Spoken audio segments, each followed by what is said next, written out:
Guys, खुलुमबाय कामेश्वर बर' चेनेलजों फिन खेबसेबाव बयखौबो बरायग्रोनाय जाबाय। दिनै आं ब्लग लाना फैदों मोसौ बेमारनि, गतिके एसे देखायनो नागिरदों रायजोफोर नायबाय था। गतिके दा दाखालिसो जों खोनानाय मोननाय बायदि एबा नुनाय बायदि जों गोबां इउटिउबाव नुदों। गतिके बे मा आइ होननानैबो बुङो जों आसामाव। गतिके बियो मोनसे भाइरास बायदि, बे भाइरासआनो जाय LSD बा लम्पी स्किन डाइजेस्ट बेमार होनो। गतिके बे बेमार जाबा गिनांगौ जेबो गैया। गतिके बिदि जायो, बेदि ओंखारो बिदि लदा लदा, बे आथिङावबो जायो, बिदि गिदिर जायो, थाबायनो खस्थ' जायो। गतिके बांद्राय बिखौ गिनांगौ गैया। बे जोंनि लकेल मुलि दं बिखौ फाहामनायनि थाखाय। आरो मोनसे खोथा, बे दासिमबो बे भाइरासनि भेक्सिन ओंखाराखै बे। गतिके भेक्सिन होनाङा, मुलिबो थाब होनाङा।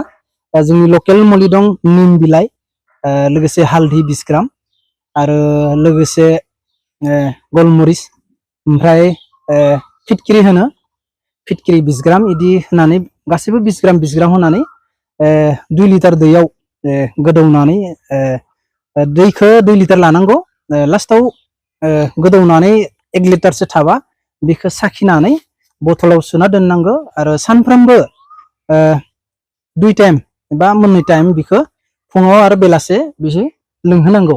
गतिके बिदिनो हामगोन, बारा थुखैबाय थानाङा। आरो एक्सट्रा दोननो हाबा मोजां, जों बेलेग मोसौनि जायगायाव एसे खोथा दं। बेयाव बिदि थै ओंखारगोन ना, बेयाव कलगेट फुननांगौ। आरो कलगेट फुनाबा मोनसे बे भेटेनारि दुखानफोराव मोनो, क्रिमजों राननायनि, बेखौ फुनबाय थानांगौ आरो ना।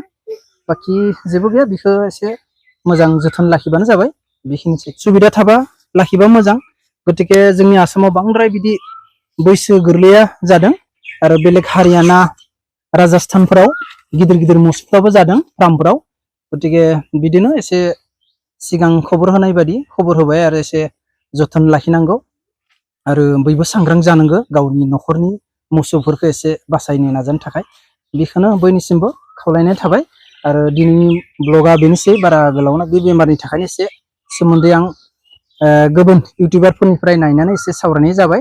इयाव जुदि गेना गोरोन्थि जादोंबा हयथ' गावनि बर' माहारिनि इउटिउबार होननानै आं निमाहा मोनगोन होननानै मिजिंथिबाय। आरो जायफोरा आंनि भिडिअखौ जोबजासे नायबाय बिथांखौ रोजा रोजा साबायखर होबाय।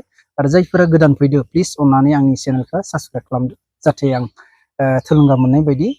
दिनैनि ब्लगा बेयावनो फोजोबनाय जाबाय। बाय बाय, सि इउ नेक्स्ट ब्लग।